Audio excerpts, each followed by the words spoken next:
आपको पुलिस के एक दो आदमी यहाँ पसंद नहीं हो सकते, नहीं है ना? मैं उनका ऐसा इलाज कर दूंगा कि जिंदगी भर याद रखेंगे। मैं आधा अधूरा काम नहीं करता, मैं पूरा काम करता हूँ। मेरे नागौर के अंदर एक नेत्री अचानक उसकी आत्मा जग गई, बोली मैं तो भाजपा में जाऊंगी। अरे क्या हो गया? तुम्हारे दादाजी तो 40-50 साल भाजपा के सत्यानाशी का फूल कहते थे और तुमने तो बीजेपी के खिलाफ 2 बार चुनाव लड़ा, क्यों जाओगी? बोले नहीं, हनुमान के काम हो रहे हैं। हनुमान के काम तो वसुंधरा के समय भी हो रहे थे, लाल बत्ती लगा घूम रहा था, उतार ली क्या वसुंधरा लाल बत्ती? मुझे रोकने के लिए बहुत बड़ी ताकत चाहिए। ये जो झंडा मैंने दिया ना आपको हरे रंग का, ये झंडा सामने कर दो तो राजस्थान की सरकार, दिल्ली की सरकार इस झंडे को देखते ही पीछे हट जाती है। आरएलपी का झंडा है, हट जाओ साइड के अंदर। जिस तरह लाल कपड़ा दिखाने से रेल रुक जाती है, आरएलपी का झंडा दिखाने से सरकार रुक जाती है देश और प्रदेश के अंदर। और आपको शायद मुझे लग रहा है आपको पुलिस के एक दो आदमी यहाँ पसंद नहीं हो सकते, नहीं है ना? मैं उनका ऐसा इलाज कर दूंगा कि जिंदगी भर याद रखेंगे।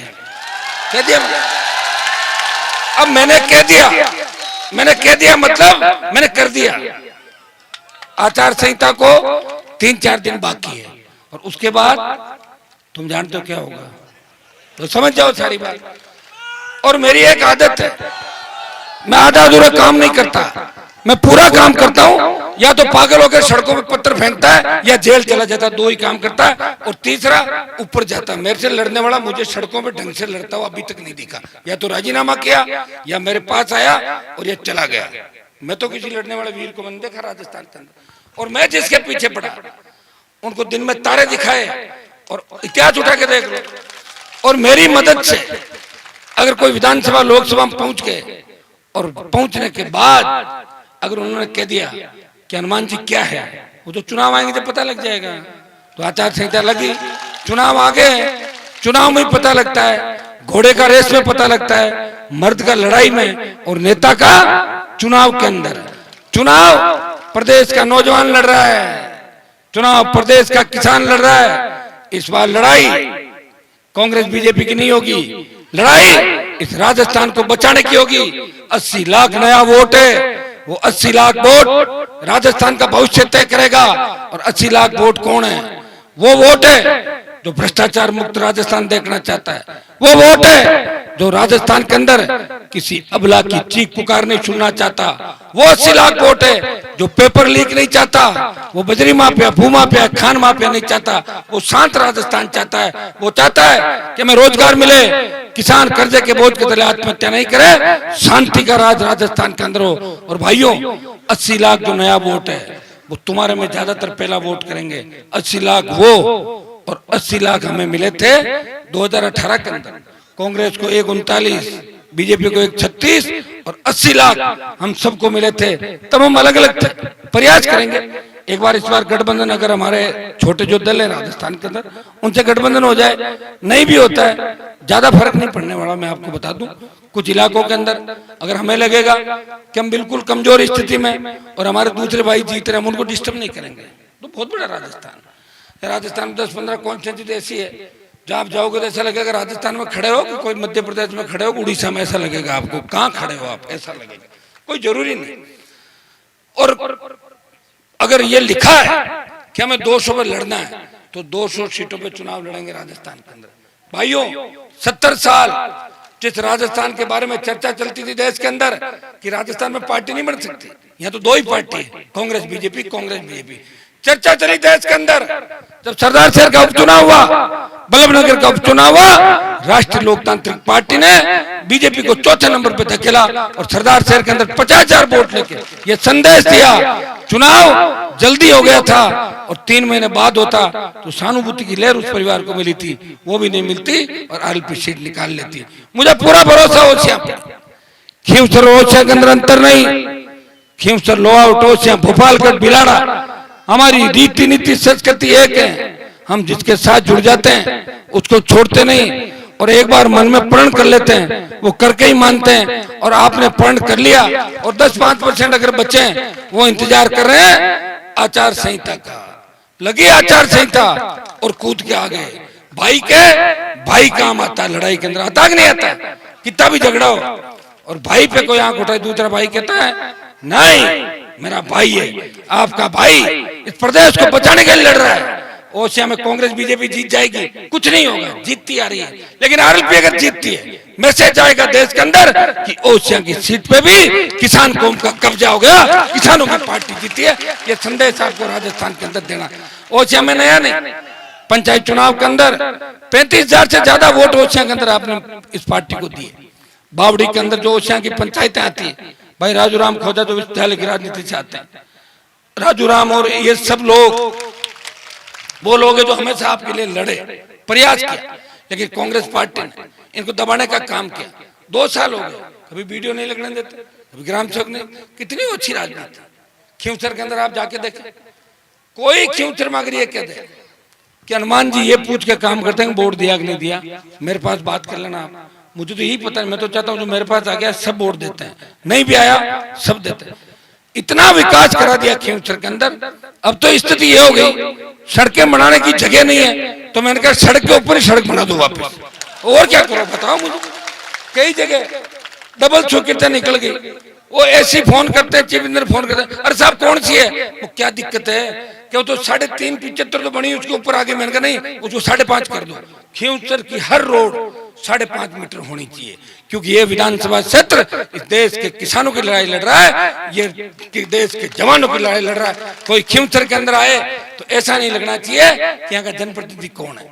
कुचेरा जो नागौर की राजधानी हुआ करती थी, राजस्थान की राजधानी थी, कुचेरा के अंदर जब मैं एक बार गुजर रहा था 2013 के अंदर, मैंने देखा 4 फीट पानी था और एक दूल्हा दुल्हन शादी करके एक जोड़ा, उस पानी के अंदर उनकी छोटी गाड़ी फंस गई। मैं रुका, लड़के हंसी उड़ाते, हाँ देखो देखो अंदर फंस गए। अरे मैंने कहा तुम इनको निकालो, अपनी मजाक उड़ा, फिर निकाल के लाए तो उन्होंने आते ही कहा यहाँ के नेता कौन है। मैंने कहा मैं ही हूँ जिन्होंने निकाला आपका। क्या हुआ, बोले सड़क नहीं बन सकती क्या, यहाँ सड़कें नहीं बनी। मैंने कहा यहाँ के नेता तो वो थे जो ये भाषण देते थे कि ट्रेन आएगी तो चोर आ जाएगा, बिजली आएगी तो करंट आएगा, पढ़ोगे तो लड़कियां चली जाएगी तुम्हारी, ये भाषण देते थे। लेकिन मैं लेट आया हूँ बहन जी, अब की बार जब आप आओगी तो बाईपास भी मिलेगा और या सीसी भी मिलेगी। भाइयों उस कुचेरा का कीचड़ अगर किसी ने मिटाया, हनुमान बेनीवाल ने उस कुचेरा गांव के अंदर महाविद्यालय खुलवाया और शिक्षा की क्रांति खींवसर के अंदर ऐसी लाया कि 7 कॉलेज खुला दिए। कितने? 7। हाँ ये सही है कि मेरा कागज सरकार में जाता है, सरकार डरती है। अगर हनुमान का काम नहीं किया तो जगह जगह चुनाव हरा देगा राजस्थान में। दिल्ली वाले भी डरते हैं, राजस्थान वाले भी डरते हैं। अब डर का कोई इलाज नहीं है, लेकिन मैं किसी से नहीं डरता, मैं आपसे डरता हूँ। मेरा मूड ऑफ हो जाता है और आप जिद कर ले तो उतरो रथ से नीचे, उतर जाता हूँ, और क्या करूँ, जाऊंगा। बाकी मैं भी चाहता हूँ रथ से बार बार, आप बीजेपी कांग्रेस के लोग नहीं उतरते, लेकिन आप जिद करके बैठते, उतरना ही पड़ेगा।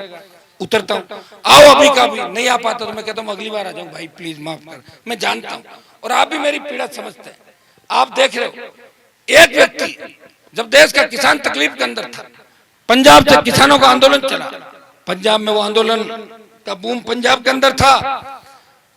पंजाब के किसानों ने दिल्ली को घेरने की रणनीति बनाई, दिल्ली की ओर बढ़े, अकेले पड़ गए। ज्यादातर जड़ सिख थे, हमारा डीएनए एक है, जड़ सिख जाट बिश्नोई ये सब हमारा डीएनए एक है। हरियाणा के किसानों ने कहा कि पंजाब वाले तकलीफ के अंदर है, उठो उनका साथ दो। यूपी दिल्ली का किसान साथ आ गया, बॉर्डर रोक लिए गए, लेकिन राजस्थान का बॉर्डर नहीं रुका, दिल्ली जयपुर का हाईवे जाम नहीं हुआ।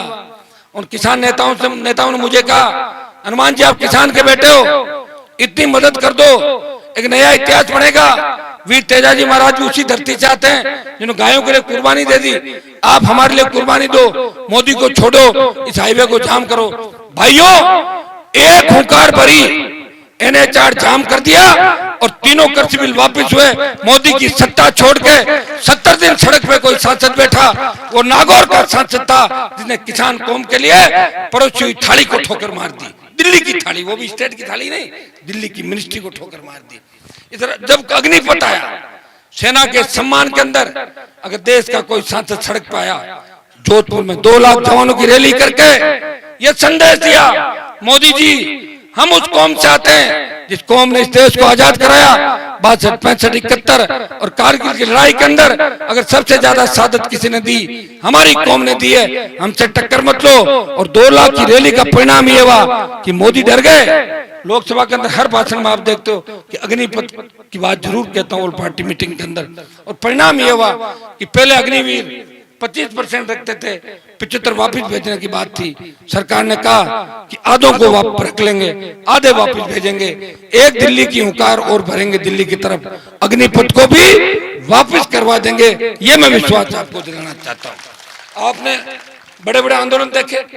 अभी छात्र संघ चुनाव को लेके यहाँ कई बच्चे मंच में बैठे होंगे, मुझे बुलाया राजस्थान यूनिवर्सिटी में, चुनाव नहीं हो रहे। मैंने कहा कैसे नहीं हो रहे? वसुंधरा के समय चुनाव बंद हुए, मैं विधायक बन के गया, धरने पे बैठा, चुनाव की घोषणा करी, यही सीएम था 100 किलो 2009-10 की बात है। मैं गया यूनिवर्सिटी कैंपस, कई बीजेपी कांग्रेस के नेताओं से बात हुई जो यूनिवर्सिटी के अध्यक्ष थे, उनका हम आ रहे हैं आपका साथ देने, कोई नहीं आया। बच्चों ने कहा भाई साहब कोई लड़ने वाला नहीं है, आप लड़ाई लड़ो। मैंने लड़ाई लड़ी, इस प्रदेश के अंदर 8-9 रैलियां करी, जयपुर में रैली की और आपने मुझे भीगते हुए देखा था ना, भीग रहा था 2 घंटे तक। किसके लिए भीग रहा था? इन बच्चों के लिए। ये नई पीढ़ी तैयार हो, नई राजनीति तैयार हो। हमारी लोकतांत्रिक व्यवस्था की प्रथम सीढ़ी छात्र संघ चुनाव है। यहाँ के माध्यम से जो इस चुनाव के माध्यम से जो बच्चे आएंगे वो मजबूत, बेबाक और लड़ने वाले होते हैं। ये प्रयास हनुमान बेनीवाल ने किया और मैं आपको विश्वास दिलाता हूँ। तो सरकार ने बीच में गड़बड़ की, मंत्री के घर पे ईडी आ गई थी तो मंत्री खुद परेशान है। लेकिन मैं चाहता हूं कि आचार संहिता से पहले छात्र संघ चुनाव की घोषणा राजस्थान के अंदर हो। ये मैं प्रयास पूरा करूंगा। कांग्रेस के वो नेता जो छात्र हितों की बात करते थे, बड़े बड़े नेता कांग्रेस के अंदर जो जवान की बात करते थे, किसान की बात करते थे, कहाँ चले गए? उसी गहलोत की छतरी के नीचे बैठ गए जाके, बड़ी डींग आंकते थे, हम ये कर देंगे वो कर देंगे। कहाँ क्या नौचुला की धूड़ करी, क्या करी राजस्थान में? बताओ मुझे। कुछ नहीं किया। जाके गहलोत की छतरी के नीचे ही बैठना। तो खराब क्यों किया कांग्रेस पार्टी को? क्यों खुद खराब हुआ? क्यों हमारे जैसे लोगों को खराब किया? क्यों किसानों जवानों को बरगलाया? छात्र संघ पे एक ट्वीट तक नहीं कर सके कि छात्र संघ चुनाव होने चाहिए। अगर इतनी बात कर देते तो भी आपके मन में होती कि हम जब तकलीफ में थे तो उस नौजवान नेता ने हमारी बात उठाई। भाइयों, हर वो मुद्दा जो कोई नहीं उठाता, हनुमान बेनीवाल आरएलपी पार्टी उस मामले को उठाती है। क्योंकि लंबा समय हो गया और मुझे ओडिशा के अंदर अब लगातार टाइम भी देना है। आज रथ के माध्यम से आया हूँ, अगली बार मैं चाहूंगा कि हेलीकॉप्टर के माध्यम से आऊं। कांग्रेस बीजेपी के नेताओं को इस बात को लेकर मिर्ची लगेगी कि हेलीकॉप्टर से क्यों आएंगे? क्यों? तुम ही घूम सकते हो हेलीकॉप्टर में? मैं तो घूमूंगा हेलीकॉप्टर। हनुमान जी को पैसा कौन दे रहा? कोई नहीं दे रहा है, तुम दे रहे हो ना पैसा। अभी ये रैली हुई, मैंने क्या दिया? खुद ही आ गए अपने साधनों से, आए कि नहीं आए? या जो मैंने नाम लिए करीब करीब वो लोग लेके आए। लगातार ओसियां के अंदर आता रहूंगा, पहले भी आता था। ओसियां खींवसर में कोई अंतर नहीं। खींवसर का विकास देख लें, ओसियां का विकास देख लें, खींवसर का विकास देख लें, लौट का विकास देख लें, खींवसर का विकास देख लें। आप कोई सा भी इलाका ले लो, अपने जोधपुर का विकास देख लें। भाइयों, सत्ता के खिलाफ रह के लड़ाई लड़के और अपने लोगों का काम करवाना और उनका मान सम्मान रखना, यही लड़ाई होती है। आप चापलूसी भी करो, सीएम के जयकारे भी लगाओ, सीएम साहब करते हुए घूमो और फिर भी काम में एक नहीं, एक ट्यूबवेल नहीं बनवा सकते, एक हैंडपंप नहीं खुदवा सकते। मुझे बड़ी पीड़ा हुई जब मुझे चेहरा ही जो हमारा ये हरीश बेरड़ का परिवार पूरा चेराई कांड में जिंदा परिवार को जला, एक बच्चे को 3 उनको मैंने विधायक भेजे मेरे यहाँ पे, बात करी। मैंने कहा इसमें राजनीति नहीं होनी चाहिए, हमारे समाज के किसान के बच्चे हैं। और मैं चाहता था कि 1 करोड़ रुपए राजस्थान हम इकट्ठा करके उस परिवार को दें। दुर्भाग्य देखिए, नहीं तो हमें देने दिया और ने कांग्रेस ने 1 रुपया दिया। क्या आपको इस बात की चिंता नहीं है? वो बुजुर्ग लोग जो ओसिया के अंदर कहते हैं कि हनुमान जी तो नए लड़कों की पार्टी के बुजुर्गों को मैं पूछना चाहता हूँ, आप एक बार बात करें हरीश बेरड़ के घर पे जाएं, उनकी स्थिति देखें, किस स्थिति से गुजर रहे हैं वो बताओ मुझे। वो अगर 1 करोड़ रुपया आ जाता तो काम आता उन परिवार के, बाकी बचे हुए लोगों के। आदमी तो अपन वापस नहीं ला सकते जो चला गया, लेकिन आर्थिक संबल के माध्यम से उसे सांत्वना दे सकते हैं। ये जो दिन करते हैं अपने पीछे, इस बात के लिए तो करते हैं कि भाई लोग आते हैं, वो कहते हैं चिंता मत करो, हम आपके साथ हैं, जो आएगा जो आया है उसको जाना पड़ेगा, वहां घटना हो गई उसको देखो, ऐसे कह के दुख भुलाने का प्रयास करते हैं। लेकिन यहाँ तो उल्टा काम हुआ, दुख भुलाया नहीं, दुख बढ़ा दिया। पैसे नहीं देने देंगे, न देंगे और न देने देंगे। मैं अलग आदमी हूं कि काम करूंगा और 2 जन लड़ लिए तो 2 जगह करूंगा, रोकूंगा नहीं किसी का काम। इसलिए खींवसर नागौर एक तरफा हनुमान बेनीवाल की तरफ चल रहा है। मैंने लड़ाने का काम नहीं किया, भिड़ाने का काम नहीं किया, लेकिन धीरे धीरे धीरे धीरे ये जागृति राजस्थान के अंदर चली। भाइयों, बिजली की कितनी बड़ी समस्या। अभी जब हमारे शहीद पुखराज मांडिया के अंदर वहां जाके आए, मैं बिजली के लिए किस तरह सादत दी। रामपुरा में बस ड्राइवर द्वारा जो घटना हुई उसके अंदर भी आप देखें, ये जो घटनाएं आए दिन हो रही है उसमें राजनीति जो की जा रही है। मैं चाहता हूं कि घटनाओं के ऊपर राजनीति नहीं हो, पीड़ित को मुआवजा मिले, दोषी सलाखों के पीछे हो। ये हर नेता को ये काम करना चाहिए। अच्छा, कौन नेता क्या कर रहा है ये तो सोशल मीडिया के युग में कहने की आवश्यकता नहीं।